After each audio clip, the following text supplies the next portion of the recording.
Hi, I'm Peter Coyote, and I'd like to welcome you to the Mill Valley Film Festival Contender Season. I'm going to be in conversation with Robin Wright about her new film, Land, with her co-star, Demián Bichir. So I feel like I'm talking to Wonder Woman here. We're talking to an actress that has 51 nominations, Primetime Emmys, winners of Golden Globe, and somehow made the transition from Princess Buttercup in The Princess Drive to Claire Underwood, and is now the director and actor in a film in which she was in every scene, and somehow along the way raised two wonderful children and manages to fight for human rights in the Congo and has not yet fallen apart. So welcome, Robin. Welcome, Demián. Thank you, Peter. Thank you. So I can make a lot of educated guesses why any actor with 3 numbers in their IQ would want to direct.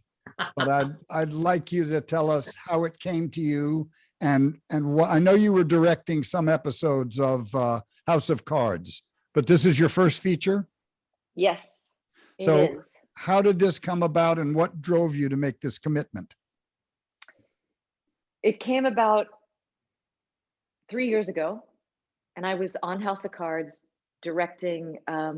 We were finishing the last season, and I had been reading other scripts. Material was coming in, offers to direct, which was so wonderful because I thought, oh, good. We'll get to continue doing this after the show closes out. And this one came at a time when we were all experiencing the random shootings that were going on almost bi-weekly.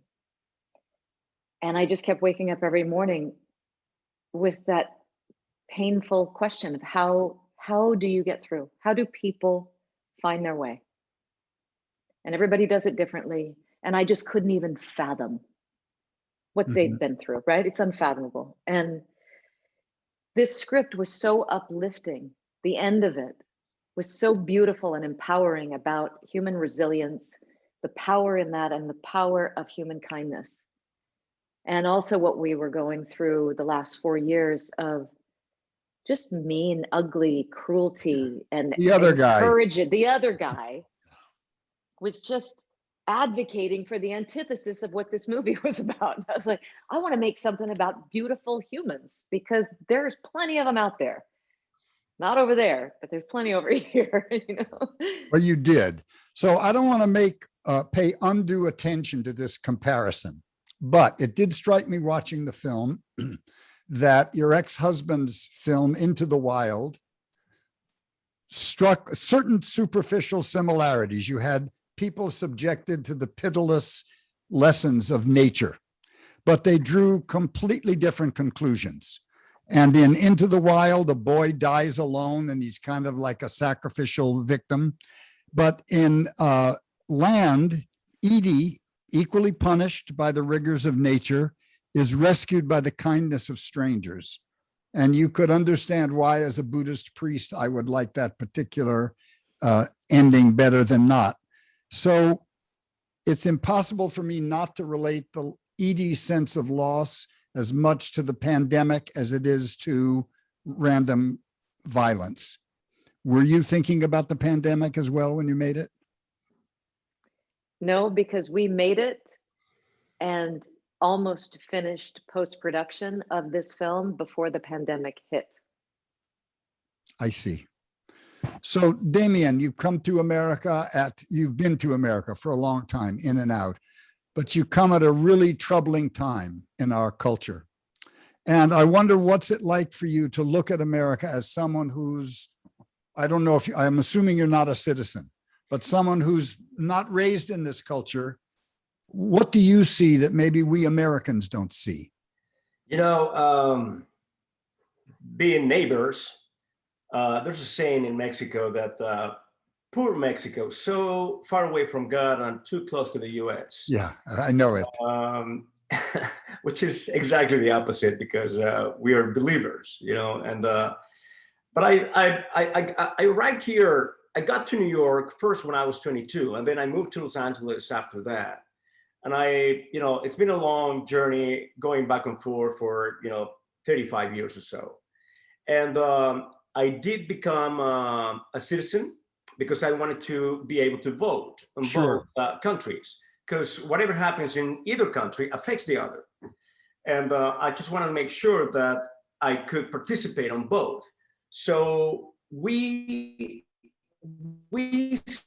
see a very clear phenomenon, all the time. And I see it here because I live in Los Angeles and I see that every day. There are so many misconceptions about everything. And it's very easy to lie to the American people. Mm-hmm. One of the biggest problems, besides inequality and racial justice and this and that, it's ignorance. Education is a key part of all this, because when you're ignorant, then you buy whatever they tell you, whether it's through news or through liars, politician liars, and then you buy whatever they say, right? And we're still fighting, and I say we because I'm working very closely with the ACLU, as they named me an ambassador for immigrants' rights. And ever since we did A Better Life, because they call me and they say, every time we see you on a carpet, you always talk about, immigrants' rights. So why don't you, join us, and, we can join forces and do it together. And we're still fighting for that immigration reform that is probably, hopefully, happening now, finally. We hope so. Yeah, we hope those children are returned. Exactly. And there's so many, awful things that makes you feel a big shame to be, human, not only to be in this country. And we cannot call this country the most powerful country in the world if we cage children. You can't do that. So there are so many things going on. And when I saw this beautiful script, I saw a beautiful chance to portray, what we are, because this is about what we are. This is the best of us as humans. And of course, the fact that there's a Mexican who stops and takes care of, a stranger without asking any questions and just going fully into that empathy. I think that defines us very well. Yes, of course, in fairness, I don't know anyone of any nationality who would pass up a chance to take care of Robin. Just saying. That is right. Just saying. That is correct. So, Robin, one of the things that I couldn't help but observe when I watched the movie was you're in every scene. And I just imagined you running back to the focus puller or the camera, checking the framing, acting, going to the TV video, watching it, checking it out. Was it schizophrenic to do that, or did it feel natural to you? It felt natural, I think, because I had done it on House of Cards.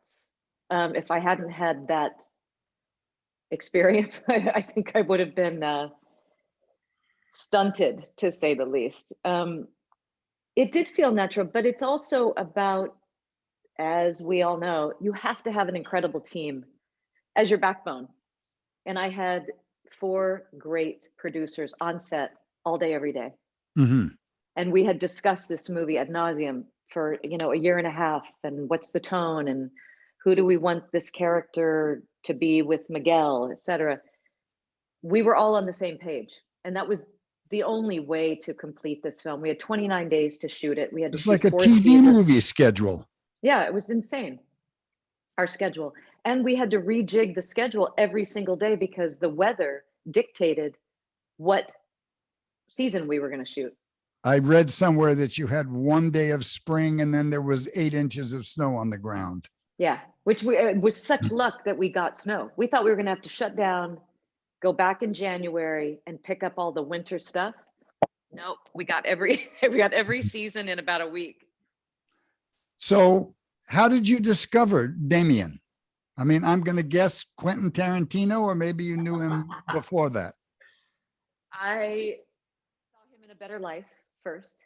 And was floored because that guy, his soul is so big, it's so deep, and it was on the screen. And I just was so moved. And then I saw him in Hateful Eight.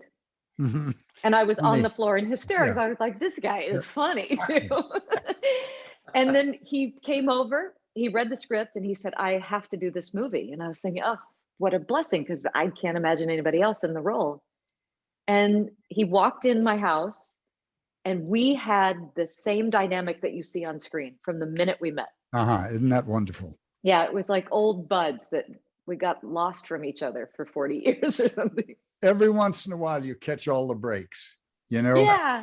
So Demián, I've done a lot of films with women directors, and I have to say that I'm partial to it. Very often with male directors, there can be an undercurrent of competition or something, which I never feel with women directors. Do you have any attitude about that or feeling about that or partiality? I've been directed by, this is the second time I work with a female director on a film, because on TV, there are more female directors. Sure. And, but being a film, such a big monster and so difficult to carry and command, because you have to unite 150 people, 200 people sometimes, but at least, 150 people. And in order to do that, you need to create the perfect atmosphere so everyone can respect you and follow your lead and trust you, because that's the only way you can do it. And I feel that women don't have that. They don't have to compete with anyone. And that's I agree with you, because you feel that I've been very lucky. I worked with some great directors and some heavyweight directors, but Robbie has that in common with all of them. She's very, very easygoing, just like Chris Wright or Quentin Tarantino or Steven Soderbergh or Ridley Scott or now George Clooney recently. They all have that in common with Robin. She is a very generous, kind artist, and she knows that in order to get everyone's trust, you just have to provide with freedom, and everyone's invited to collaborate. And she guides the whole thing very graciously and easily. Robin, did you ever find any overt or subliminal challenges to your authority that you had to stand up and claim your own space? Not outwardly, but I could feel it. Yeah, right. There's an answer. I mean, I was married to a woman who was a location manager that Robin knows. And it was always a boys' club. Are you no longer together? No, well, I haven't been in 5 or 6 years. We're still pretty good friends. We stay in good touch, but I'm paying alimony till I'm 81. I'm still, humping donkeys in Tijuana. It's like whatever. But yeah, there is that very often, you get a cameraman who wants to make his reel at your expense, or just little subtle stuff. Maybe you don't want to say, Robin, but the values in this film were so beautiful all the way. Do you want to say what it cost, or you haven't sold it yet? Yeah, that's okay. We did sell it. We got a negative pickup deal by Focus Features, which was great because we thought we were going to do that bridge financing between 6 countries. Focus is great. It was almost $6 million. That's the budget. Phenomenal. I mean, it had such a glossy, perfect surface texture. And it's shot on digital, obviously, or film. Mm-hmm. We shot it on digital. Yep. And Bobby, Bukowski, the DP, he chose to sleep in the cabin much of the time so that he could wake up to whatever weather was delivered him. Oh, I see. Get it jump. So what was the pre-production like for you? Did you take time off all during that pre-production? We were financed so quickly after waiting for quite a while to get somebody to bite on this project. And we were running up against the calendar with seasons. But we couldn't push because we'd get into Alberta, Canada snow and nothing but it. So once that occurred, we were like, we got to get up there and start prepping for 4 weeks and decide if we want to build this cabin 8,000 feet up a mountain or put it on a stage. So we did a proper 4 weeks rehearsal, shot lists, just Mhm. rush. And it was fast, I have to say. That 4 weeks was so fast. Did you build that cabin? Production designer, Trevor Smith, unbelievable. He's just Looked so like it had been there creative. for 100 years. I know. Isn't he incredible? Yeah. He sent me a picture in pre-production, and that is exactly what the picture looked like. He sent me a picture of a real cabin that was built in the 1800s. He decided with all of us, yes, let's put it on the mountain. So about 15 guys, lumberjacks, had all these logs delivered in the production office parking lot and built that cabin like Lincoln logs. Yeah. And he worked with the DP about, where do you want the slats? What side? The west side of the cabin? Where do you want the window? For lighting, so that we didn't have to use so much artificial light. Wow. One of the that cabin had such a verisimilitude that one of the most powerful lines in the film to me was when you muttered almost under your breath, "This isn't working." It just was like a punch in the gut. No shit, Sherlock, you're in trouble, really.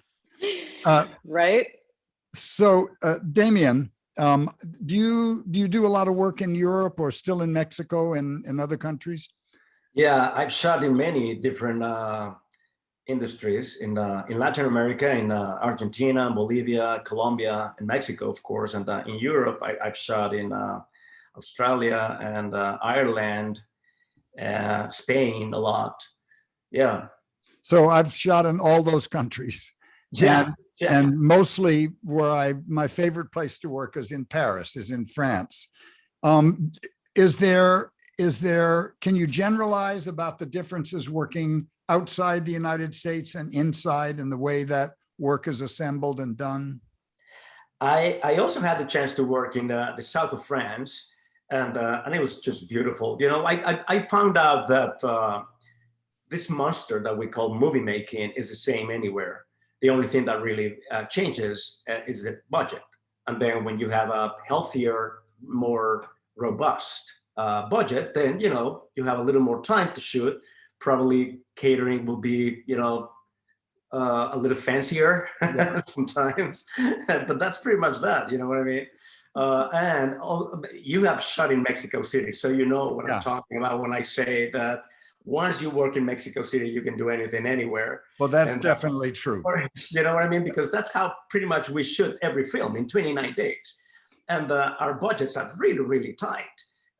So I think it's the same animal anywhere. The only thing that changes is, the budget, the money to make it.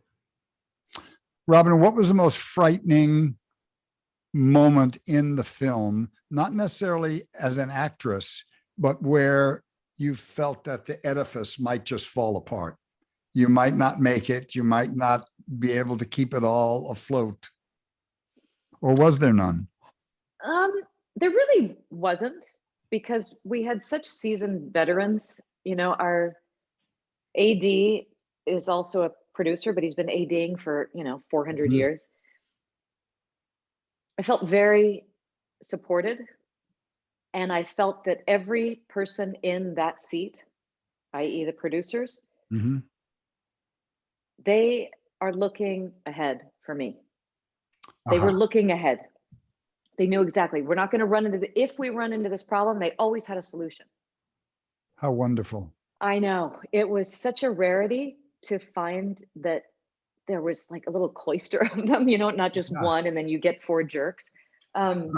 It was a real gift to have these people, because I was in front of the camera and there were times where I couldn't run from the outhouse to the dit tent to watch playback because I couldn't put foot marks in the snow. Yes, right in the snow. I get it. Things like that was happening all the time.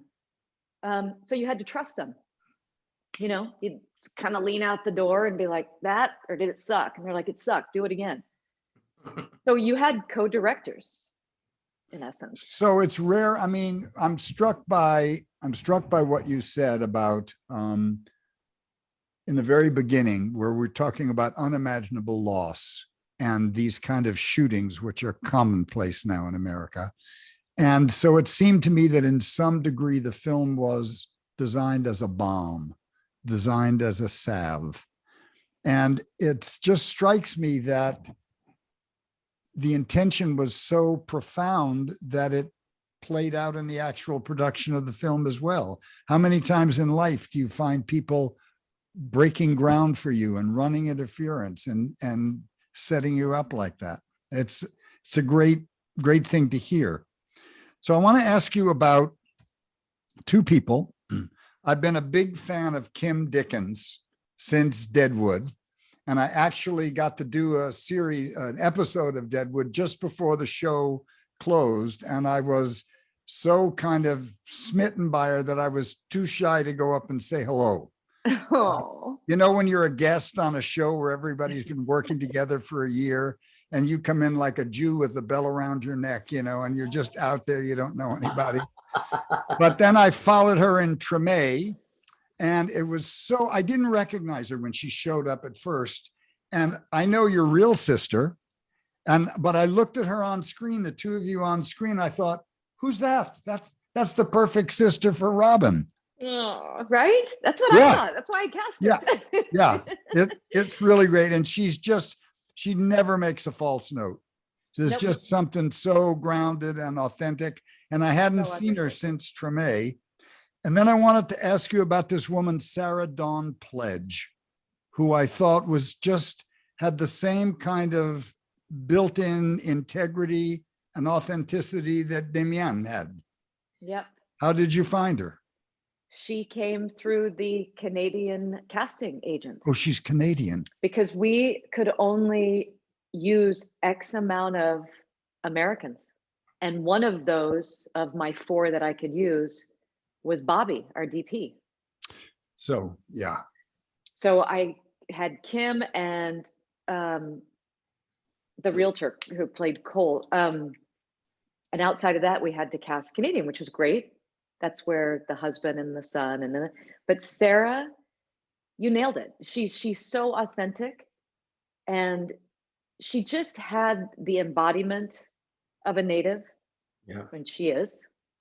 I don't know. I felt how raw it was in her. I could feel the roots in her. Yeah. And no necessity to push anything. I once had a conversation with Robert Duvall at Sundance years ago, and he said to me, Peter, what's the difference between your character watching a fly walk around the edge of your coffee cup and you watching the fly walk around the edge of your coffee cup? And I just let it float there. And he said, none at all. He said, you bring it in the door with you. It all comes in the door with you. You can't hide it. And that's what I felt about that woman. She was really, really strong.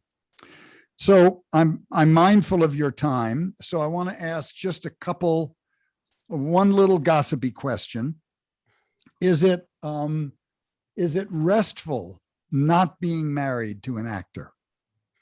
Yeah. Yeah. I mean, I wondered about that always. I mean, yeah. That's not fair for me to say, because he wasn't like what you're talking about, you know, the cliche, everything's about no, me, you know? I didn't. He was never that kind of I actor. didn't mean cliche at all. I just Okay. meant actors who are working in the same profession are always, somebody's going up, somebody's not working, they're sensitive people. It really about scheduling.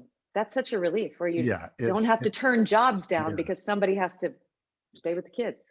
So are either of your kids in the business? Both of them are actors? Yep. I ran into pictures of both of them on the internet looking up stuff, and I was flabbergasted. I last saw Robin's children when they were about, one was 12 and one was, I don't know, Hopper was maybe 11 or something like that. Yeah. And it's like seeing a time capsule opened up. Right. Yeah. So Demián, what's next? Yeah, they're people. The nerve. Demián, what's next for you? Right now, I'm working on my own music. I love music, and I have been, like a hermit working on that. I discovered this beautiful way of creating your own studio at home, and I'm fully immersed into that. Do you know Antonio Banderas? I know who he is. Oh, well, we work together. He's also very musical, and Yeah. we described each other as los veteranos de Pedro Almodovar. There are many, right? Yeah. So music, I play a lot of music too, but Yeah, you too. yeah. And Robin, what are your plans short term? I'm going to go direct the finale of Ozark season 4. You're kidding. Do you love that show? I love that show. Me too. So I'm so I love that obsessed with show, it. and I keep Great. wondering, is it actually? Are you you're gonna do the finale, the last episode? The last 2 episodes, yeah. When does it come out? I don't know. I'll find out and let you know. I've They're seen- shooting. They're shooting They're season 4 shooting right now. now. Yeah. I see. I've seen every episode 3 times. Yes. Yeah, there are 3 shows. There's a French show called Engrenage. It means spiral. It's a French detective show with the Yes, greatest, I heard about this one. I got to write that down. great theater actors in Paris. Yep. Then there's a comedy, a silly comedy about 2 English screenwriters called Episodes who were seduced into coming to Hollywood. And it's a look at Hollywood. And there's Ozarks. And I've watched, and there's also a show called Call My Agent about a French casting agency. Just brilliant. So those 4 shows, I've watched every episode out 3 times and I never get tired of it. What And- about Succession? Did you do that one? I don't know that one. Oh, I'll write it down. Brian Cox, fantastic. Plays Oh, the I know father. Brian pretty well. He He's came so out, great. spent a weekend with me after we worked together. He's a great guy. You're Succession. gonna dig this show, Succession. All right. They've only done, I think, 2 seasons. Maybe they're doing a 3rd. I don't know, but that's worth watching for sure. Well, I know I know they're going to cut out all of our gossip and stuff. So I'm going to make a formal thing that they can do. Congratulations to both of you on this astounding film. Thank you. You know, Thank I'm an you. actor, so I can only say break a leg. Do you have a premiere somewhere in mind, or are you just doing the festival circuit? Well, we premiered at Sundance Film Festival last month or January, and then it's in theaters now. It's in over 1,000 theaters. Oh my now. God. It was Yeah, opened wide. opened wide, doing really well with 25% capacity in most of the theaters, and it opens this Friday on PVOD, so you can get it through Apple TV and numerous Amazon. You'll be able to rent it. Oh, well, I will. It's opening this week. I'll put it on my Facebook. On the TV. It's opening on the TV. Yeah, well, that's okay, man. There's so many big TV screens now. It's like watching a movie in a lot of cineplexes. True. Very true. Anyway, I wish you both the best of luck. This has been so much fun to meet you, Demián, and to see Thank you you, again, Peter. Robin. You too, Petey. Be Really safe. good to see you. Thank you. Take care of each other. Yeah, you too. Be Go well. make your next one. Hasta la próxima. Huh? Adios. Adios.